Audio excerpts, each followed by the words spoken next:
வேணும்னா முதலாளி கிட்ட சொல்லு. உங்களுக்கெல்லாம் வேற வேலையே இல்லையா? இது வேற விஷயம். பயப்படுறதுக்கெல்லாம் ஒண்ணும் இல்ல. இது அந்த விஷயம்தான். போனவன் போற போக்குல கையில குடுத்துட்டு போயிட்டானா?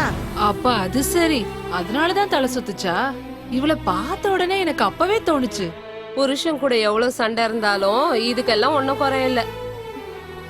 என்ன எல்லாரும் இப்படி வேடிக்கை பார்த்துக்கிட்டு இருக்கீங்க? முதல்ல போய் அவங்க வேலையை பாருங்க. வாக்கா போய் வேலையை போங்க, போங்க, போய் வேலையை பாருங்க. பாப்போம். வாங்க.